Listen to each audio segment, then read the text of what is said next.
देखते हैं जहां दो कपल रिक और हेली माउंटेन क्लाइंबिंग कर रहे थे। रिक हेली से पहले ऊपर पहुंचकर हेली से कहता है कि मैंने तुमसे कहा था कि तुम मुझे हरा नहीं सकती। इसके बाद रिक जंगल के चारों ओर नजर घुमाता है जहां उसे दूर दूर तक घने जंगल के अलावा इंसान का नाम व निशान तक दिखाई नहीं देता। रिक हेली से कहता है कि तुम भी जल्दी से ऊपर आओ, यहाँ से जंगल बहुत ही खूबसूरत दिखाई दे रहा है। ये कहकर रिक आगे बढ़ने लगता है। हेली अब यहाँ अकेले ऊपर चढ़ने की कोशिश करती है पर तभी उसका पैर फिसल जाता है और वह नीचे गिरने लगती है, लेकिन जैसे तैसे करके वो खुद को संभाल लेती है और अब वो मदद के लिए रिक को आवाजें लगाती है, लेकिन रिक कोई भी जवाब नहीं देता और अचानक रिक चट्टान के किनारे पर आ गिरता है। हेली जब रिक की तरफ देखती है तभी उसके मुंह पर खून की कुछ बूंदें गिरने लगती हैं, जिसे देखकर हेली परेशान हो जाती है। अब वो इस हालात को समझने की कोशिश कर ही रही होती है कि तभी कोई रिक को उठाकर नीचे फेंक देता है और यह देखकर हेली के गले में सांसें अटक जाती हैं। अब हेली जैसे तैसे करके खुद को छुड़ाकर नीचे उतरने की कोशिश करती है पर तभी रस्सी से हेली को कोई ऊपर खींचने लगता है। डर के मारे हेली खुद को बचाने के लिए रस्सी काट देती है जिससे वो सीधा नीचे रिक की बॉडी के पास गिर जाती है। रिक को मरा हुआ देखकर हेली जोर जोर से रोने लगती है। अब वो इस हादसे से अच्छी तरह संभल नहीं पाई थी कि तभी वो देखती है कि ऊपर झाड़ियों से कोई तेजी से उसकी तरफ आ रहा है, जिसे देखकर हेली अपनी जान बचाने के लिए तेजी से अपनी कार की तरफ दौड़ती है, लेकिन भागते भागते उसका पांव एक कांटेदार तार में फंस जाता है जिससे वह नीचे गिर जाती है और तभी हम देखते हैं कि कोई हेली को घसीट कर ले जाता है। अब यहाँ हमें यह पता चलता है कि वेस्ट वर्जीनिया के इस एरिया में बहुत से लोग गायब हो रहे हैं और लोगों का मानना है कि इस जंगल में काफी अजीब से दिखने वाले लोग रहते हैं जो इंसानी मांस खाते हैं और जो कोई भी इस जंगल में आता है वो अजीब से दिखने वाले लोग उसे मार देते हैं। अब अगले सीन में हम सड़क पर एक कार को देखते हैं जिसमें क्रिस नाम का एक आदमी बैठा होता है। क्रिस आज इंटरव्यू के लिए जा रहा था, लेकिन कुछ दूर आगे आने के बाद क्रिस हाईवे पर ट्रैफिक के बीच में फंस जाता है। जब वह देखता है कि गाड़ियां बिल्कुल भी आगे बढ़ नहीं रही हैं, तब वह अपनी कार से उतरकर आगे एक ट्रक ड्राइवर के पास जाता है और उससे ट्रैफिक जैम होने की वजह पूछता है, जिस पर वह ट्रक ड्राइवर उसे बताता है कि 3 मील दूर एक केमिकल ट्रक पलट गया है और उसका सारा केमिकल सड़क पर फैल गया है, इसलिए यह जैम खुलने में कुछ घंटे लग सकते हैं। ये सुनकर क्रिस परेशान हो जाता है क्योंकि उसे इंटरव्यू के लिए देर हो रही थी। अब अगर वो यहाँ ट्रैफिक खुलने का इंतजार करता तो उसे यहाँ कई घंटे खड़ा रहना पड़ता, जिस वजह से उसका इंटरव्यू मिस हो जाता। इसलिए क्रिस अपनी कार मोड़कर कोई दूसरा रास्ता ढूंढने लगता है और वो जिस जगह जॉब के लिए जा रहा था वो उस जगह कॉल करके उन्हें अपनी सिचुएशन समझाने की कोशिश करता है कि ट्रैफिक जैम होने की वजह से मैं जल्दी नहीं आ पाऊंगा, लेकिन एक पहाड़ी इलाका होने की वजह से उसके मोबाइल फोन का सिग्नल कट जाता है। कुछ दूर आगे आने के बाद रास्ते में उसे एक गैस स्टेशन का साइन दिखाई देता है, जिसे देखकर क्रिस को लगा कि शायद मुझे यहाँ कोई मदद मिल जाए, इसलिए वह अपनी कार उस तरफ मोड़ लेता है। रास्ते में वह देखता है कि यहाँ पर कई सारी लावारिस कार्स खड़ी हैं। यह देखकर उसे काफी अजीब लगता है, लेकिन फिर वह इस बारे में ज्यादा न सोचते हुए उस गैस स्टेशन पर पहुंच जाता है जहां उसे एक बूढ़ा आदमी दिखता है। वो बूढ़ा आदमी काफी बुरी हालत में था। क्रिस उस बूढ़े आदमी से फोन के बारे में पूछता है तो वो बूढ़ा आदमी इशारा करके फोन बता देता है, जिसके बाद क्रिस जल्दी से फोन के पास आकर कंपनी को कॉल करने की कोशिश करता है, पर तभी क्रिस को पता चलता है कि फोन खराब है। यह देखकर क्रिस और भी ज्यादा परेशान हो जाता है और तभी उसकी नजर वहां लगे एक मैप पर पड़ती है जहां उसे शहर जाने के लिए एक कच्चा रास्ता दिखाई देता है जो आगे जाकर हाईवे से मिलती थी, जिसके बाद क्रिस अपनी कार में बैठकर उस सड़क पर निकल पड़ता है। अब कुछ देर चलने के बाद उसके सामने 2 रास्ते आते हैं। क्रिस को कुछ समझ नहीं आ रहा होता कि मुझे कौन सा रास्ता चुनना चाहिए, इसलिए वह कुछ देर तक सोचता है और फिर वह जंगल के बीच में से गुजरने वाले रास्ते को चुनता है क्योंकि उसे लगा कि यह रास्ता शॉर्टकट है जिससे वह जल्द ही शहर पहुंच जाएगा। लेकिन उसे पता नहीं था कि वो इस रास्ते को चुनकर अपनी लाइफ की सबसे बड़ी गलती करने जा रहा है। आगे जाते ही उसे रास्ते पर एक मरा हुआ हिरण दिखाई देता है, जिसे देखने के चक्कर में उसका रोड पर से ध्यान हट जाता है और सामने एक कार से उसका एक्सीडेंट हो जाता है। लकीली इस एक्सीडेंट में क्रिस को ज्यादा चोट नहीं आती और जिस कार से क्रिस टकराया था वो कुछ स्टूडेंट्स की थी जो जंगल में घूमने के लिए आए थे। क्रिस सबसे पहले उनसे माफी मांगता है और कहता है कि तुम लोगों का जितना भी नुकसान हुआ है मैं उसके पैसे देने को तैयार हूँ। इसके बाद क्रिस उनसे पूछता है कि तुम लोगों ने अपनी कार रास्ते में क्यों पार्क की थी, जिस पर जैसी नाम की एक लड़की जवाब देती है कि सड़क के बीच किसी ने कंटीली तार बिछा दी थी जिससे जिससे उनकी कार का टायर पंक्चर हो गया और टायर को देखकर पता चल रहा था कि यह इत्तेफाक से नहीं हुआ बल्कि किसी ने जानबूझकर सड़क पर कंटीली तार बिछाई थी। अब ये लोग क्रिस की कार में भी बैठकर यहाँ से नहीं निकल सकते थे क्योंकि एक्सीडेंट की वजह से क्रिस की कार भी खराब हो चुकी थी और अब ये लोग यहाँ फंस चुके थे। तब जेसी कहती है कि पीछे एक गैस स्टेशन है जहाँ हमें फोन मिल सकता है, लेकिन क्रिस कहता है कि मैं अभी वहाँ से आया हूँ, वहाँ का फोन खराब हो चुका है, इसलिए हमारा वहाँ जाना फजुल है। जिसके बाद ये लोग आगे जाने का डिसाइड करते हैं और सोचते हैं कि शायद आगे उन्हें हेल्प मिल जाए। आगे जाने से पहले ये लोग एवन और फ्रांसिन को कार के पास छोड़ देते हैं ताकि ये दोनों गाड़ी के अंदर रखे गए सामान का ध्यान रख सकें। आगे बढ़ते हुए उन्हें रास्ते में एक मरा हुआ नेवला जमीन पर पड़ा मिलता है जिसे किसी ने बुरी तरह से कुचल दिया था। ये लोग इस पर ज्यादा ध्यान नहीं देते और आगे बढ़ने लगते हैं। कुछ दूर आगे आने के बाद उन्हें एक जगह पर टायर्स को आग लगी हुई दिखाई देती है जिसे देखकर क्रिस समझ जाता है कि यह जगह नॉर्मल नहीं है। क्रिस खतरा महसूस करते हुए सभी को आगे बढ़ने के लिए कहता है। दूसरी तरफ एवन और फ्रांसिन जो गाड़ी का ध्यान रखने के लिए अकेले रह गए थे, ये दोनों इंतजार में थे कि कब इनके साथी मदद लेकर आएंगे। पर तभी एवन को जंगल से किसी चीज की आवाज सुनाई देने लगती है जिसे सुनकर एवन फ्रांसिन से कहता है कि तुम यहीं कार में रहो, मैं देखने जा रहा हूँ कि ये आवाज कहाँ से आ रही है। जिसके बाद एवन जंगल की तरफ चला जाता है और फ्रांसिन कार में बैठकर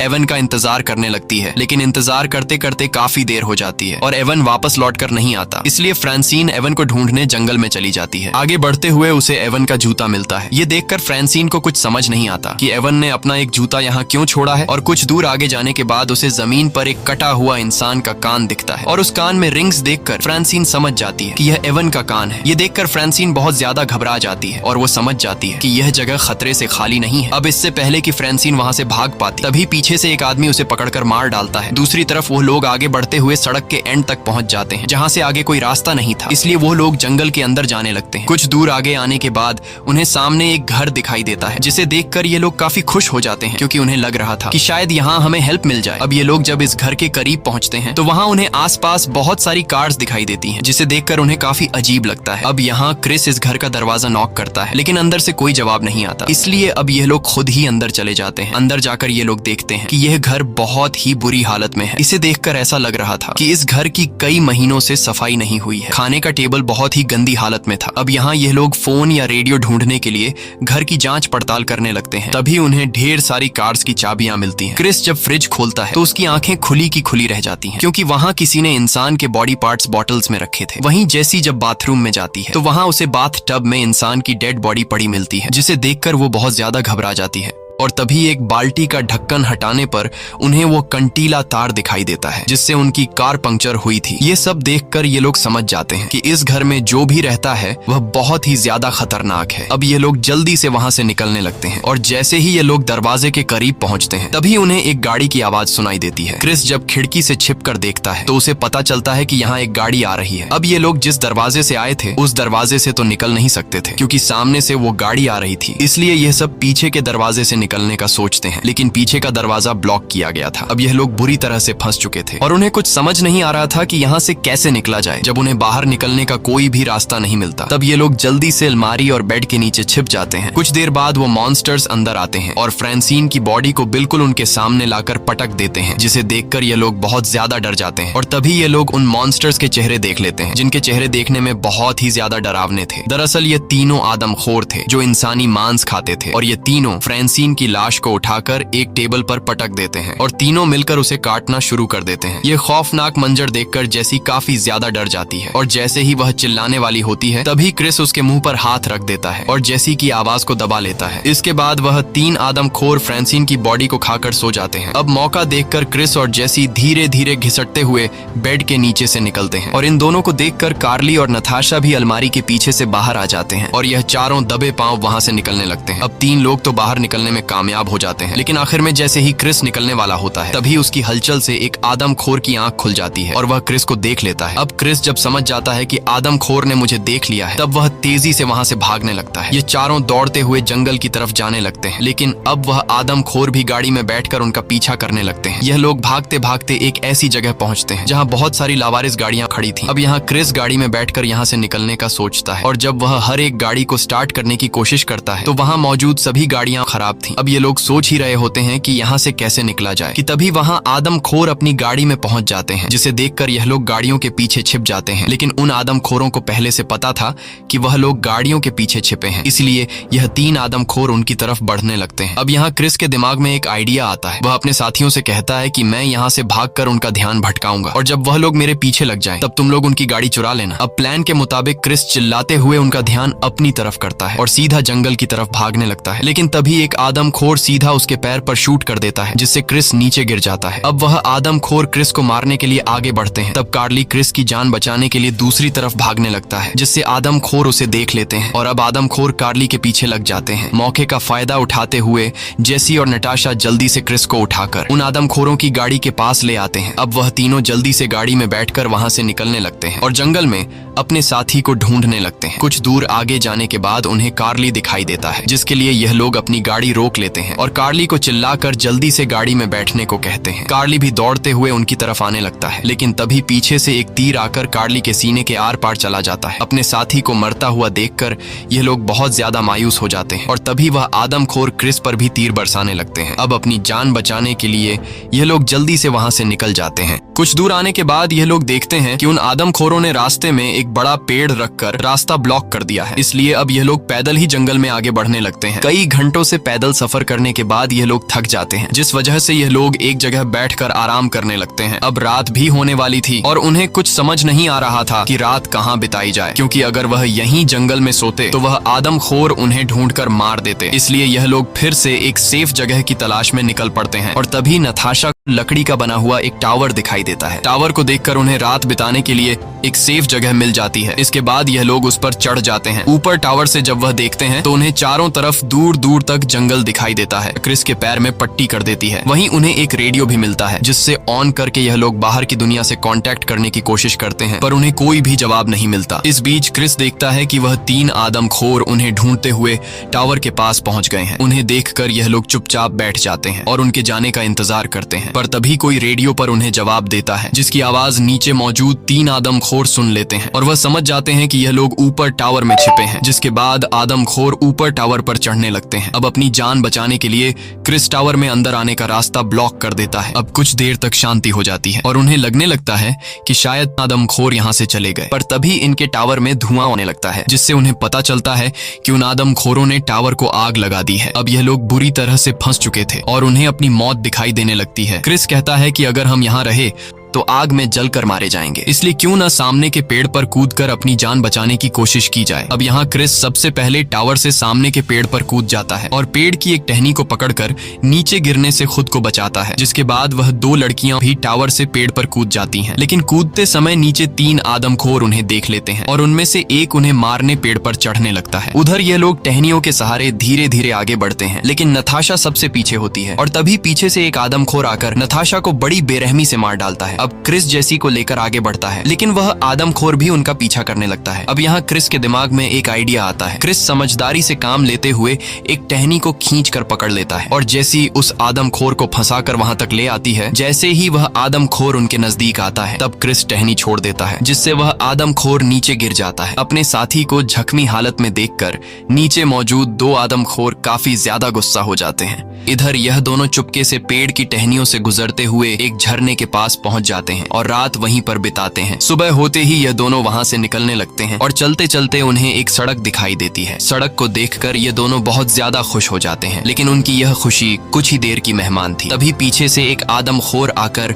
क्रिस पर हमला कर देता है, जिससे क्रिस ढलान से नीचे लुढ़कने लगता है और वह आदमखोर जेसी को पकड़कर अपने साथ ले जाता है। तभी क्रिस को रोड पर पुलिस की कार दिखाई देती है, जिसे देखकर क्रिस जल्दी से पुलिस की गाड़ी के सामने पहुंचता है। दरअसल रात को जब रेडियो से उन्होंने मदद मांगी थी, तब उस पुलिस वाले ने उनकी मदद का सिग्नल सुन लिया था, इसलिए वह उन्हें बचाने के लिए आया था। अब इससे पहले कि क्रिस उस पुलिस वाले को सब कुछ बता पाता, तभी पीछे से एक तीर आकर पुलिस की आंख फोड़ देता है। ये देखकर क्रिस बहुत ज्यादा घबरा जाता है और वह जल्दी से उसी पुलिस की गाड़ी में बैठकर वहां से निकलने लगता है, लेकिन कार की चाबी पुलिस के पास थी। अब क्रिस उस पुलिस वाले की जेब से चाबी निकाल नहीं सकता था, क्योंकि वह आदमखोर क्रिस के काफी करीब आ चुका था। इसलिए क्रिस खुद को बचाते हुए झाड़ियों के पीछे छिप जाता है और तभी वह आदमखोर पुलिस की लाश को उठाकर गाड़ी में डाल देता है और जैसे ही वह गाड़ी को स्टार्ट कर वहां से जाने वाला होता है, तभी क्रिस जल्दी से उसकी कार के नीचे आकर कार को कसकर पकड़ लेता है, जिसके बाद आदमखोर कार को अपने घर की तरफ ले जाने लगता है। वहीं उन्होंने जेसी को घर पर बांध रखा था और अब यह लोग जेसी को जिंदा पकाने वाले थे। तभी बाहर वह दूसरा आदमखोर भी आ जाता है, जिसके गाड़ी के नीचे क्रिस छिपा हुआ था। वह आदमखोर